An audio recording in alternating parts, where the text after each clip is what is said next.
Okay, so I just wanted to do a very quick video about this pattern in this timeline with the 1 7 and 1 7 and 1 7 repeated on each side of the new covenant Passover when Jesus was on the cross and it went dark between the sixth and the ninth hour.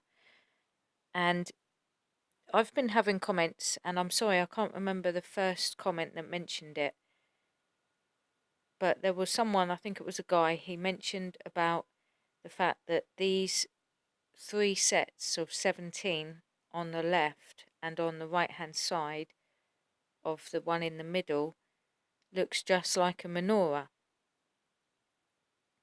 And I hadn't seen that at all. So I just want to say thank you for that. So what I've done is I've done another timeline chart with that pattern being seen. So here that is, okay? Here's the menorah connection chart, and this shows the seven feasts of the Lord. It's quite interesting, actually. I've never seen it like this before. And I have to say thank you to Pearl for bringing together Colleen Minter's work and Trinity Rich, the connection with the 711117 and the 717 Code of Redemption, and how that connects with the menorah. Because when I first started this timeline work back in 2015 is when I began it, but in 2016 I kept on getting the word Day of Redemption, and that's what I called it, the Day of Redemption, because it was obviously the 14th day when he gave his life for us as our Passover lamb and ministering under a new priesthood, under the order of Melchizedek, to establish a new covenant, a priesthood that remains forever. And apparently I've heard also that kings are crowned on the 14th day. That's something else that I've also heard. So now that I see this kind of pattern, it does seem to show quite an interesting, you know, I don't know how to say it, but like a progression of events. And when we get to the morning twilight at the ninth hour at 3 a.m. of Passover night, we're technically going to be completing the Feast of Atonement. Now, what's interesting is that when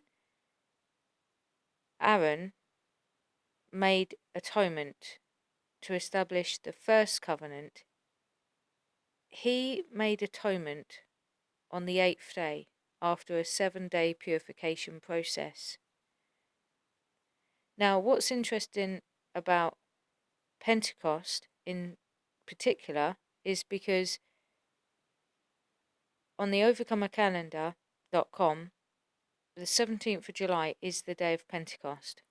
And Pentecost is a type of 8th day because it's the day after a set of 7.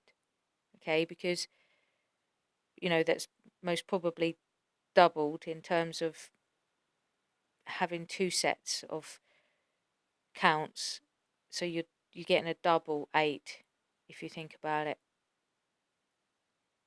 And so, because the day after the 7 sets of 7 is a powerful 8th number, but then if you have another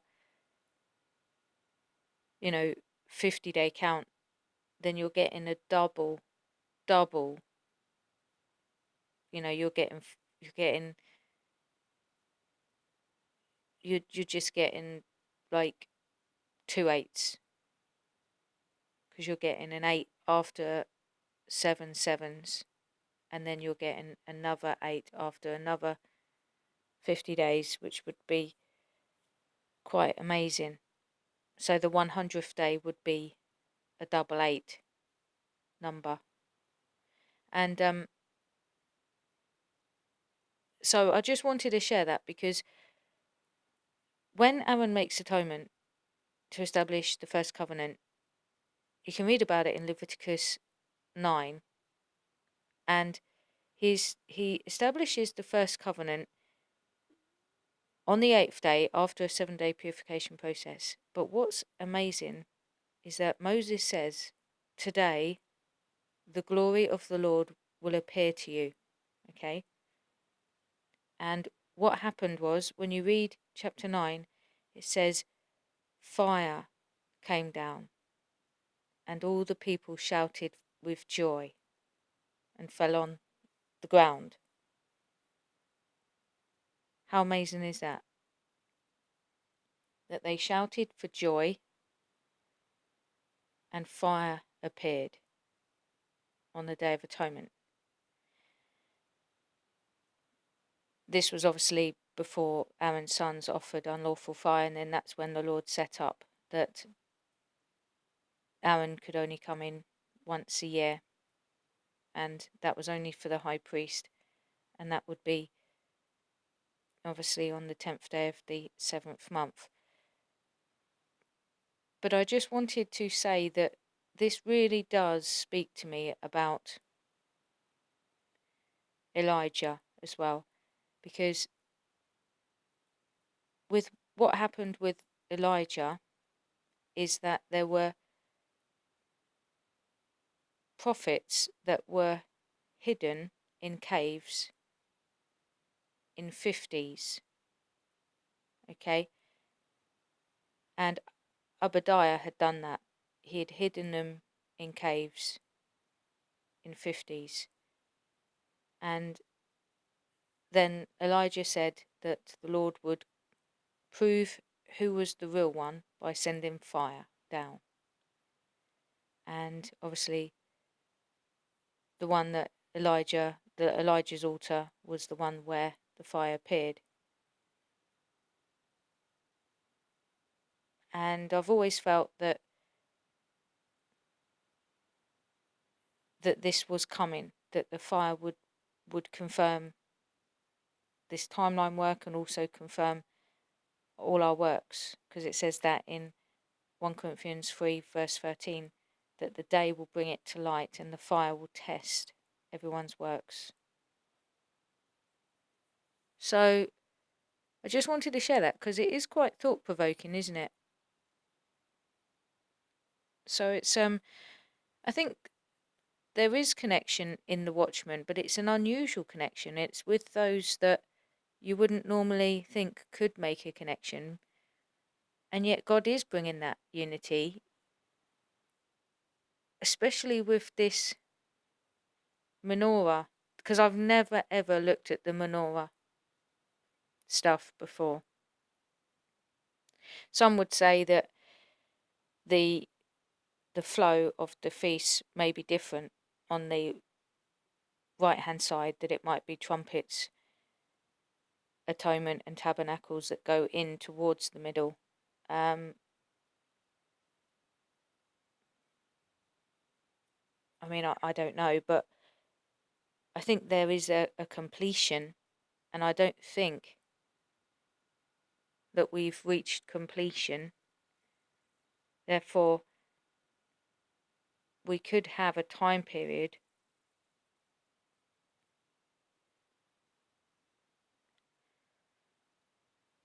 where, as I say, the day of the Lord begins from July 2019, and then we enter into like tabernacles, which speaks of divine protection, being obviously with God with us. So that's something to think about. So if I'm sounding slow, I do apologise, but it's only because I'm trying to think at the same time, because I'm still kind of marveling this, because the completion of atonement would be, as this pattern appears to be, is on the 17th of July. And, covenants, the first covenant was established on the 8th day.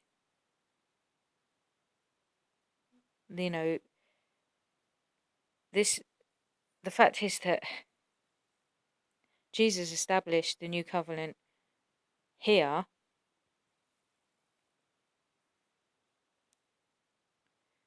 which is Pentecost. So it's great. It's an amazing connection. So I'm still kind of chewing on this and marveling. So I think this is a big, amazing development. And this is all thanks to Pearl bringing the unity of the Watchman into her videos. So God's going to really bless her because she's helping to bring unity so that we can have a better understanding of what's going on. And things that people are bringing together they might sound a bit wacky, but actually they do mean something. It's better than other stuff that's said, like Jewish, traditional stuff. I don't like that stuff. But this stuff is good because this is of the Spirit. And that's why I love it, because it's fresh. And it's mysteries that God is revealing to us. And he's helping he's helping us to understand these times spiritually, not through carnal reasoning or Jewish religious tradition stuff. So, yeah, I just wanted to share this timeline chart. You can get all timeline charts anyway on the overcomercalendar.com. And just to let you know that the Ohm account as well is on the menu on the overcomercalendar.com. So you can get to see how the count is done with 7 full weeks, followed by 50 days to the day takes us to the 17th of July 2019. So you can check that out in the menu on the overcomercalendar.com. God bless you, everybody. Have a great day.